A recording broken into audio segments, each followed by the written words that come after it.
তোমরা তো ব্লগের থাম্বনেল দেখে বুঝেই গেছো যে আজকে আমি তোমাদেরকে আমার পাড়া দেখাতে নিয়ে যাব। হ্যাঁ হ্যাঁ নিয়ে যাব, দাঁড়াও তার আগে রাতে রান্নাটা করে নিই।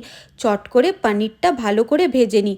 ও কি বানাবো সেটাই তো বলতে ভুলে গেছি, আজকে বানাবো পনির বাটা মশলা।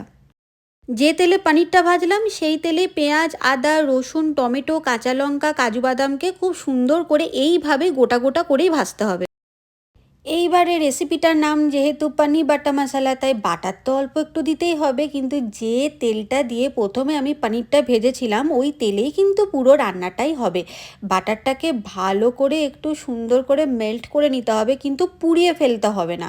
পুড়িয়ে ফেললেই কিন্তু বাটারের সমস্ত ফ্লেভারটা নষ্ট হয়ে যাবে। আর ওই যে পেঁয়াজ, আদা, রসুন, কাজু বাদাম, টমেটো ওগুলোকে ভেজে নিয়েছিলাম, এইবারে সেই পেস্টটাকে বাটারের সাথে ভালো করে কষিয়ে নিতে হবে।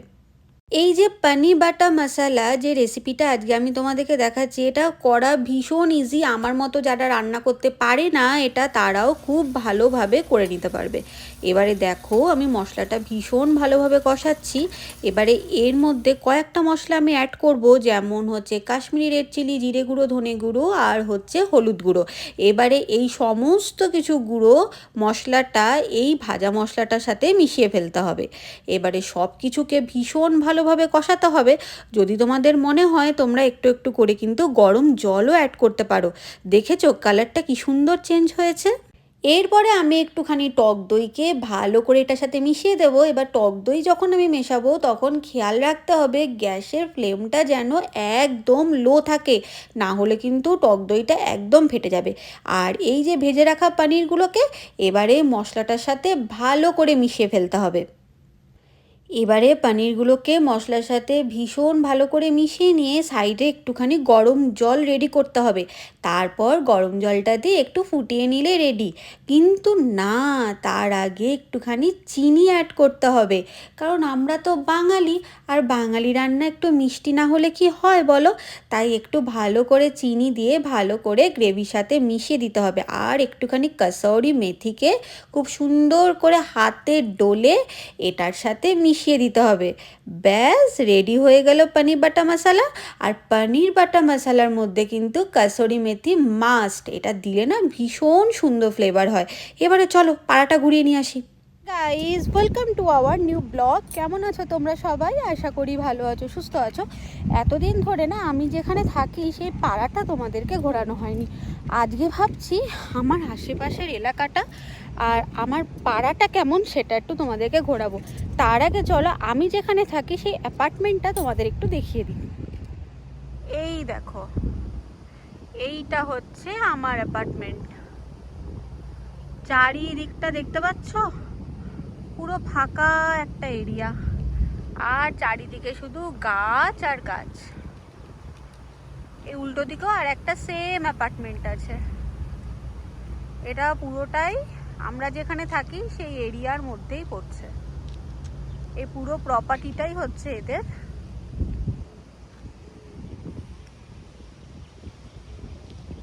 এখানে অনেক রিল আমাকে শ্যুট করতে তোমরা দেখেছো।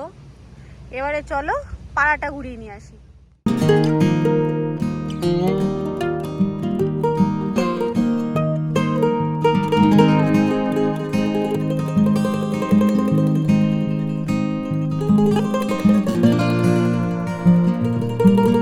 এই যে আশেপাশে জায়গাটা তোমরা দেখছো, এই আশেপাশটা দেখো কতটা এরিয়া জুড়ে আছে। দেখতে পাচ্ছ পুরোটা, দেখো কতটা এরিয়া জুড়ে। ওইখানে দেখো কেউ কেউ নিজের পেট দিয়ে নিয়ে বেরিয়েছে, কেউ কেউ হাঁটতে বেরিয়েছে। সামার পড়ে গেছে তো এখানটাতে, বিশাল বড় এরিয়া, ঘোরাতে অনেক সময় লাগবে। তাড়াতাড়ি এসো। চলো এবারে পাড়ার ভেতরে ঢোকা যাক। আর এই যে পুরো এরিয়াটা তোমরা দেখতে পাচ্ছ, এই চারিদিকে এত বড় এরিয়া, এটা কিন্তু পুরোটাই আমার পাড়া। আর এখানে দেখতে পাচ্ছ কত বড় বড় বাড়ি, আর তার নিচে রাখা আছে বড় বড় গাড়ি। এখানকার মানুষরা না গাছগাছালি গার্ডেনিং করতে এরা খুব ভালোবাসে। তাই এবার তোমাদেরকে দেখাবো এদের ব্যাকইয়ার্ডগুলো কতটা সুন্দর হয়। আর চারিদিকটা দেখতে পাচ্ছ পুরো সবুজে ঘেরা। আর এরা কিন্তু প্রত্যেকটা জিনিস ভীষণ সুন্দর করে মেনটেন করেছে। একটু খেয়াল করে দেখতে পারো এখানে কিন্তু কোনো রকম ধরনের কোনো ময়লা কিচ্ছু নেই। এবারে একটা জিনিস তোমাদেরকে দেখাবো, দাঁড়াও এই সিঁড়িগুলো ওপর দিয়ে উঠে যাই, না হলে দেখাতে পারবো না। এই যে সরু রাস্তাটা আছে, চারপাশে দেখো কত বড় বড় বাড়ি আছে, আর চারিদিকটা তো গাছে ভর্তি, তোমরা দেখতেই পাচ্ছ। কিন্তু দূর থেকে কি দেখতে পাচ্ছ, এই বাড়িগুলোর মধ্যে কিন্তু এই যে ছোট্ট জায়গাটা, এখানে একটা পার্ক আছে। একটু কাছে না নিয়ে গেলে তোমরা দেখতে পাবে না। এবারে চলো তোমাদেরকে দেখাই, এই যে বাড়িগুলো আছে এই বাড়িগুলোর মধ্যেই দেখো এই ছোট্ট একটা এরিয়ার মধ্যে এরা কি সুন্দর একটা খেলার জায়গা তৈরি করেছে। এখানে বিকালে বাচ্চারা আসে আর প্রচুরভাবে খেলাধুলা করে, সেগুলো দেখতেও বেশ ভালো লাগে। আর চারিদিকে শুধু পাখির কিচিরমিচির আওয়াজ শোনা যায়। ভীষণ সুন্দর জিনিস তোমাদেরকে দেখাবো, চলো এসো।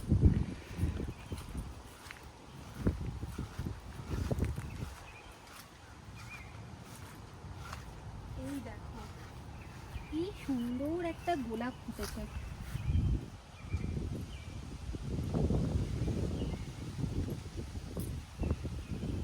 এদিক দিয়েও যাওয়া যাবে, এই রাস্তাটা দিয়েও যাওয়া যাবে, কিন্তু আমরা এদিকটা দিয়ে ঘুরবো। এসো, এটা বাড়ির ব্যাকইয়ার্ড, এটা পুরোটাই বেটার। এটা পুরো একটা বাড়ির ব্যাকইয়ার্ড, মানে একটা বাড়ির ব্যাকইয়ার্ড যে পুরো একটা ছবির মতো সুন্দর হতে পারে সেটা হচ্ছে। এসো এসো,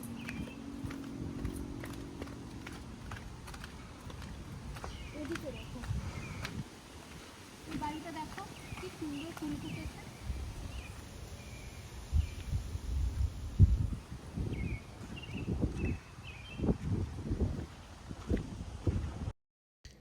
এতক্ষণ তো এই এরিয়াটা দেখে তোমরা বুঝেই গেছো যে এই এরিয়াটা কতটা বড় আর কতটা পরিষ্কার পরিচ্ছন্ন। আর যেদিনকে আমি এই ভিডিওটা করেছি সেদিনকে প্রচণ্ড গরম ছিল আর খুব সুন্দর হাওয়া দিচ্ছিল। দেখো কি সুন্দর, ওই সাইডেও আছে দেখো, চারিদিকটা না কি সুন্দর সাজানো গোছানো, তাই না? এবারে তোমাদেরকে এই এরিয়াটা দেখাবো, এসো।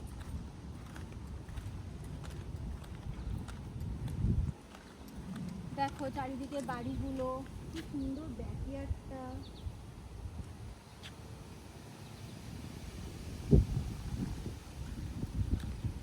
এখানে চুপ করে বসে থেকে অনেকক্ষণ ধরে হাওয়া খাওয়া যায়। আর আজকে এত সুন্দর হাওয়া দিচ্ছে, খুব ভালো লাগছে। এদিকে এসো, আরো একটা ফুল গাছ দেখাবো। এই গাছগুলো দেখো কি সুন্দর।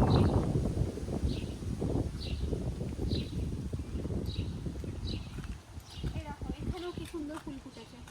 শুধু এখানে বলবো কেন, এই সাইডটা তো পুরো যেন মনে হচ্ছে কেউ ক্রিয়েট করেছে। দেখো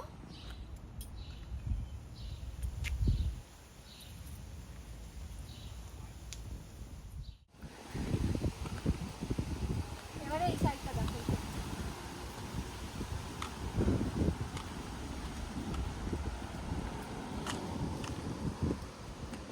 এটা হচ্ছে পুরো এরিয়াটা।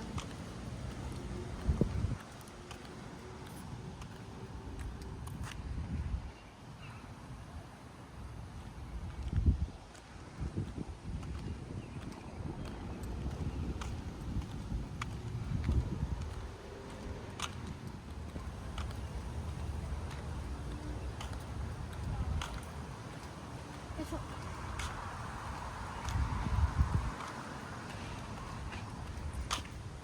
আবার দেখো চারিদিকে শুধু মাঠ। এসো, আজকে আমি পাড়া চড়তে বেরিয়েছি, আজ আমার পাড়া চড়ার মুড হচ্ছে। এসো, দেখতে পাচ্ছ চারিদিকটাতে পুরো মাঠ। আর দেখো মাঝে মাঝে ওখানে বসার জায়গাও আছে।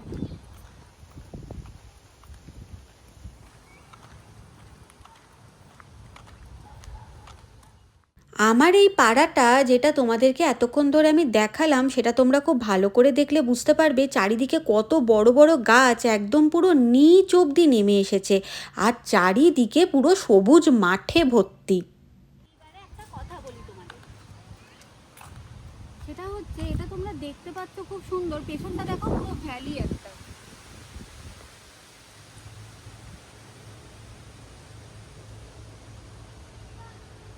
এইবারে একটা কথা বলবো, সেটা হচ্ছে এটা ভীষণ সুন্দর পাড়াটা তোমাদেরকে আমি দেখালাম, প্রচুর বাড়ি আছে, এরকম প্রচুর বাড়ি, প্রচুর ভ্যালি আছে, হাঁটা চলা ভীষণভাবে ফ্রেশ এয়ার নেওয়ার জন্য ভীষণ ভালো। কিন্তু বিশ্বাস করো গাইজ, এখানে আমার একটাও কোনো প্রতিবেশী নেই। এখানে চেনা প্রতিবেশী নেই। এতগুলো বাড়ির মধ্যে কেউ আমাকে চেনে না, আর আমি এদেরকে কাউকে চিনি না, ভাবতে পারছো? আর এই জায়গাটার মধ্যে আমি 2 বছর 2.5 বছর ধরে থাকছি। এর আগে একটা জায়গা ছিলাম, ওখান থেকে আমরা এখানে শিফট হচ্ছি। মোটামুটি সব জায়গায় ওই একই ধরনের, মানে যেখানে হয়তো কথা বলতে গেলে নিজেকে নিজের সাথেই কথা বলতে হয়, কথা বলার মতো কোনো মানুষ নেই। কিন্তু জায়গাটা নো ডাউট ভীষণ সুন্দর, মানে তুমি এখানে একাও এরকমভাবে রিল্যাক্সভাবে বসে থাকতে পারো, মাইন্ড পুরো ফ্রেশ হয়ে যায়, খুব ভালো। কিন্তু এখানে যে এত মানুষকে দেখতে পাচ্ছ, কেউ তাদের পেট নিয়ে ঘুরে বেড়াচ্ছে, কেউ তাদের বাচ্চা নিয়ে ঘুরে বেড়াচ্ছে, কিন্তু মানে আমি তো নয় এখানে নতুন এসছি, বাদ দাও। একটা জিনিস আমি তোমাকে বলবো, সেটা হচ্ছে এখানে যে বাড়িগুলো দেখতে পাচ্ছ না, পাশের বাড়ি কেই চেনে না। ব্যাপারটা হচ্ছে আমি তো নয় অ্যাপার্টমেন্টে থাকি, আমার আশেপাশে এরিয়ায় এই বাড়িটা, কিন্তু পাশের বাড়ি কেই চেনে না। তাহলে আমাকে কি করে সবাই চিনবে? তাহলে কেমন লাগলো আমার আশেপাশে পাড়াটা, আমাকে অবশ্যই কমেন্টে জানিও। আর হ্যাঁ, তোমাদের একটা কথা বলি, আমার ফেসবুক আর ইনস্টাগ্রামে অ্যাকাউন্ট আছে, তোমরা চাইলে সেখানেও আমাকে ফলো করে আমার বন্ধু হয়ে যেতে পারো। দেখা হচ্ছে নেক্সট আরেকটা গল্পে, সুন্দর এরকম আর একটা গল্পে। ততক্ষণের জন্য তোমরা ভালো থেকো, সুস্থ থেকো আর সেফ থেকো। চলো তাহলে, বাই। ব্লগটা তো আমি এন্ড করেই দিয়েছিলাম, কিন্তু একজনের সঙ্গে পরিচয় করব বলে আবার ক্যামেরাটা অন করলাম, কিন্তু সে তো লজ্জাতেই পালিয়ে গেল। পরে একদিন তোমাদের সঙ্গে নিশ্চয়ই পরিচয় করাবো।